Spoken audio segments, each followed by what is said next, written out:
दोस्तों पोलो ने इंडिया में बनाया था एक स्पोर्टी हैचेस का मार्केट, पर पोलो के डिसकंटिन्यूएशन के बाद एक अच्छा वर्दी कंपेटिटर नहीं आया। That is until now. अब आ गई है टाटा की अल्ट्रोज रेसर।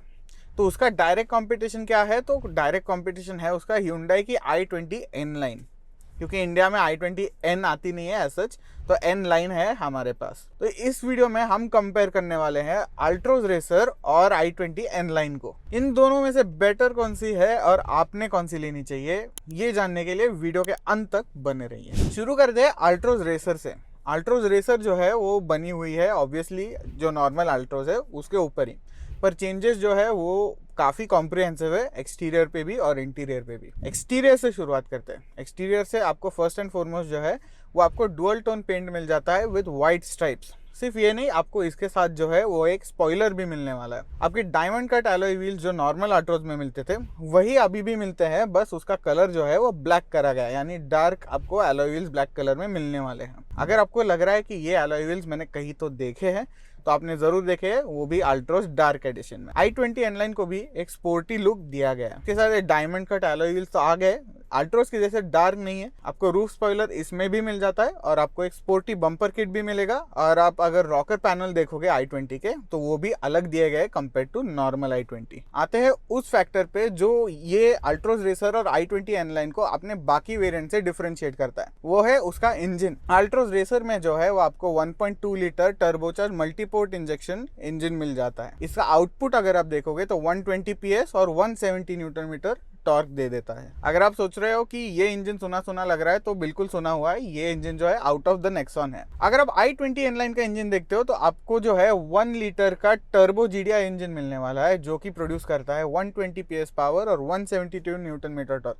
तो टॉर्क जो है वो सिर्फ 2 Nm से i20 में ज्यादा है। आओ दोस्तों देखते हैं इन गाड़ियों के डायमेंशन। आपको अल्ट्रोज जो है वो अराउंड 3990 की लेंथ में देखने को मिल जाएगी। i20 जो है वो 3995 mm लेंथ में मिल जाती है आपको। अल्ट्रोज की विड्थ जो है वो आपको 1755 mm मिल जाएगी और हाइट जो है वो 1523 mm में आपको यहाँ पे दिखने को मिल जाएगी। i20 की विड्थ जो है वो है 1775 mm और उसकी हाइट जो है वो है 1505 mm। और व्हील बेस जो है यानी दो टायर के बीच वाला अंतर जो होता है गाड़ी का, वो है आपका 2501 यानी 2501 मिलीमीटर आपको देखने में मिल जाता है। और व्हील बेस i20 का है 2580 mm, यानी i20 ओवरऑल अगर आप देखोगे तो थोड़ी बड़ी गाड़ी देखने को मिल जाएगी। दोस्तों आते हैं बूट स्पेस के i20 N लाइन और अल्ट्रोज रेसर के। अल्ट्रोज रेसर में आपको मिलने वाला है 345 लीटर्स ऑफ बूट स्पेस और i20 में आपको 311 लीटर्स का बूट स्पेस मिल जाएगा। यानी अल्ट्रोज रेसर में आपको around 34 litres of boot space जो है वो ज़्यादा मिलने वाला है। तो आते हैं एक मेन मुद्दे पे। इंडियन रोड्स पे चलाने के लिए आपको लगता है ग्राउंड क्लियरेंस। तो ग्राउंड क्लियरेंस इन दोनों गाड़ियों का कितना है? आपको अल्ट्रोज में मिलने वाला है 165 mm ग्राउंड क्लियरेंस और आपको i20 में मिलेगा 170 mm ग्राउंड क्लियरेंस। यानी i20 का थोड़ा ज़्यादा है 5 मिलीमीटर से। कितना फ़र्क पड़ेगा रियल लाइफ में, इट डिपेंड्स कि आप गाड़ी में कितने लोग बिठाते हो। अगर ज़्यादा लोग नहीं है तो अल्ट्रोज जैसे गाड़ी में भी आप आराम से निकल पाओगे कहीं से भी। अल्ट्रोज रेसर में आपको 185/60 R16 टायर मिलने वाले हैं, वहीं पे आपको i20 में 195/55 R16 वाले टायर्स मिलने वाले। यानी i20 में जो है वो अराउंड 10 मीटर से आपको टायर बड़ा देखने को मिल जाता है। फ्यूल टैंक जो है दोस्तों वो अराउंड 37 लीटर्स आपको दोनों गाड़ियों में आराम से मिल जाएगी। दोस्तों अल्ट्रोज जो है वो है आपको अवेलेबल R1, R2 और R3 मॉडल्स में। गियरबॉक्स देखोगे तो अल्ट्रोज रेसर में आपको प्रॉपर 6 स्पीड मैनुअल गियरबॉक्स मिलेगा। DCT या कोई भी ऑटोमेटिक का ऑप्शन अल्ट्रोज रेसर में मिलता नहीं है। वही अगर आप i20 N लाइन के ट्रांसमिशन ऑप्शन देखोगे तो आपको मिलता है 7 स्पीड DCT, और अगर आप मैनुअल चाहते हो तो आपको प्रॉपर मैनुअल इसमें नहीं मिलने वाला, पर आपको एक इंटेलिजेंट मैनुअल ट्रांसमिशन यानी clutchless manual transmission i20 N line में मिल जाएगा। आते हैं कंफर्ट और फील गुड फीचर्स पे। दोनों गाड़ियों में आपको 10.25 इंच का टच स्क्रीन मिल जाता है, जो कि आप अगर अल्ट्रोज गाड़ी फॉलो करते आए हो लॉन्च से तो आप जानते हो कि 10.25 जो है वो रिसेंटली अपग्रेडेड स्क्रीन इसको मिल गई है। दोनों गाड़ियों में आपको एंड्रॉइड ऑटो और एप्पल कारप्ले मिलेगा, वो भी सिर्फ वायर्ड नहीं वायरलेस भी मिल जाएगा। आते हैं साउंड सिस्टम पे। दोनों गाड़ियों में आपको प्रीमियम साउंड सिस्टम का ऑप्शन दिया गया है। अल्ट्रोज रेसर में आपको 8 स्पीकर हारमन का साउंड सिस्टम मिल जाता है, वही आपको i20 N-Line में बोस के 7 स्पीकर साउंड सिस्टम अवेलेबल है। डायरेक्ट आप स्पीकर टू स्पीकर कंपैरिजन करोगे i20 के साउंड सिस्टम में ठीक से देखोगे तो i20 में सबवूफर अवेलेबल है। अल्ट्रोज रेसर में अगर आप देखोगे तो अब वेंटिलेटेड सीट्स अल्ट्रोज लाइनअप में ऐड हो चुका है और i20 N-Line में ये पहले से ही आता था, पर 360 डिग्री कैमरा फर्स्ट टाइम इस सेगमेंट में दिया गया है टाटा अल्ट्रोज में। i20 N-Line में फिलहाल जो है वो सिर्फ रेयर व्यू कैमरा आ जाता है। दोनों गाड़ियों में आपको क्रूज कंट्रोल अवेलेबल है और स्टीयरिंग एडजस्टमेंट जो है वो आपको अल्ट्रोज में सिर्फ टिल्ट एडजस्टमेंट मिलेगी, जाके आपको i20 N-Line में जो है टिल्ट और टेलीस्कोपिक दोनों मिल जाएगा। जहाँ पे अल्ट्रोज में आपको previously 7 inch partial instrument cluster digital होता था, अभी जो है वो फुल्ली डिजिटल है। उसमें भी आपको 7 इंच TFT डिस्प्ले मिलेगा, बाकी जो है डिजिटल ही होने वाला है, पर वो स्क्रीन नहीं होने वाली है। अगर i20 का क्लस्टर देखोगे तो i20 का क्लस्टर हमेशा से ही फुल डिजिटल डिस्प्ले रहा है, वो भी TFT। अब आते हैं सेफ्टी फीचर्स पे। आप सोच रहे होंगे कि टाटा में सिर्फ सेफ्टी फीचर्स सबसे ज़्यादा होंगे। आप गलत नहीं हो, पर i20 बहुत ज़्यादा पीछे है नहीं इस बारे में। तो अब अल्ट्रोज के रिफ्रेश में जहाँ पे पहले 2 एयरबैग मिलते थे, अब आपको मिल जाते हैं 6 एयरबैग। तो दोनों गाड़ियों में आपको 6 एयरबैग मिल जाएंगे।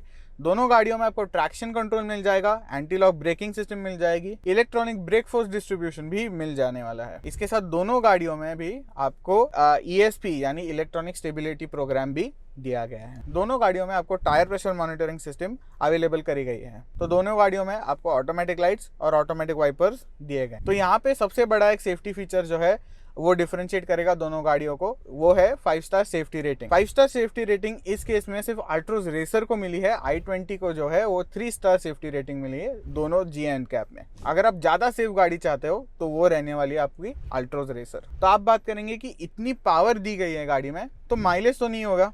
माइलेज भी दिया गया है, काफी अच्छा माइलेज दिया गया है। अल्ट्रोज रेसर में आपको 19.33 किलोमीटर पर लीटर का एवरेज दिया गया है, ARAI सर्टिफाइड। और अगर आप i20 को देखोगे, i20 में आपको 20 किलोमीटर पर लीटर ARAI सर्टिफाइड माइलेज दिया गया है। अगर आप इनमें से कौन सी भी गाड़ी चलाते हो या फिर आपके पास है, तो मुझे कमेंट में बताइए कि आपको रियल लाइफ माइलेज क्या मिलता है। तो आते हैं ये गाड़ी कौन से कलर्स में अवेलेबल है। अल्ट्रोज रेसर जो है वो आपको व्हाइट, ग्रे और ऑरेंज कलर में अवेलेबल करी गई है। i20 भी आपको ब्लैक, व्हाइट, ग्रे और 2 शेड्स ऑफ ब्लू में अवेलेबल करी गई है। अगर डुअल टोन की बात करेंगे तो अल्ट्रोज रेसर में डुअल टोन बाय डिफॉल्ट आता है। वही i20 में अगर आप देखोगे तो i20 में डुअल टोन का वेरिएंट अलग से आता है। अगर हम वेरिएंट की बात करें तो वेरिएंट अल्ट्रोज में आने वाले R1, R2 और R3 मुझे लगता है सबसे वैल्यूएबल वेरिएंट। अब प्राइस वाइज देखोगे, प्राइस में आगे बताऊंगा, तो R1 होने वाला है अगर आपको बहुत ज़्यादा लोडेड गाड़ी नहीं चाहिए तो। R1 जो है वो काफ़ी ज़्यादा लोडेड आती है गिवन इट्स प्राइस। अगर आप i20 देखोगे तो i20 में आपको आते हैं N6 और N8 वेरिएंट्स। ये दोनों वेरिएंट्स आपको IMT और DCT में अवेलेबल है। दोनों वेरिएंट्स में आपको ड्यूअल टोन अवेलेबल है। तो उस वाइज जो है थोड़ा वेरिएंट आपको डिफर होगा, जैसे कि N6 DCT भी मिल सकता है, N6 डुअल टोन DCT भी आपको मिल सकता है। तो थोड़ा बहुत वहाँ ऊपर नीचे हो सकता है।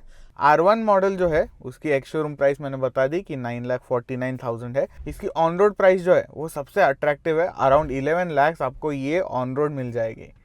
वहीं पे आपको R2 मॉडल जो है वो आपको 12,37,000 में मिलेगा और R3 जो है वो अराउंड 12,95,000 टू 13 लाख आपको ऑन रोड मिल जाएगी। काफ़ी अट्रैक्टिव प्राइसिंग है। अगर आप कंपेयर करोगे तो थोड़ा हायर एंड पे है, आप नॉर्मल अल्ट्रो से कंपेयर करोगे तो, पर ओवरऑल एक अच्छी प्राइसिंग दी गई है। दोस्तों i20 N-Line N6 मैनुअल अगर आप देखते हो तो अराउंड 11,76,000 में मिल जाएगी आपको। अगर आप DCT वाला वेरिएंट देखते हो तो 13,29,000 या फिर 13,30,000 के आसपास आपको ऑन रोड मिल जाएगी। i20 N-Line में आपको मिलता है N6 और N8 वेरिएंट, जो कि मैंने ऑलरेडी वीडियो में पहले बता दिया है।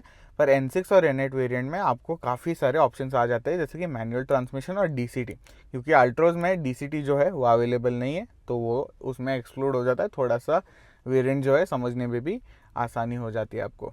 i20 N-Line N8 मैनुअल अगर आप देख रहे हो तो अराउंड 13,45,000 में मिल जाएगी आपको। वहीं पे अगर आप N8 DCT वेरिएंट देखते हो तो अराउंड 14,72,000 आपको यहाँ पे देखने को मिल जाएगी। अगर आप सोच रहे हो कि आपको डुअल टोन वेरिएंट चाहिए तो अराउंड 20,000 to 30,000 रुपीज़ आपको एक्स्ट्रा भरने पड़ेंगे फॉर ईच वेरिएंट। तो अल्ट्रोज के कंपैरिजन में i20 जो है वो 2 लाख रुपए से महंगी है। तो आप जो है वो चूज़ करिए कि आपको अगर DCT चाहिए तो आपको i20 ऑब्वियसली महंगी पड़ने वाली।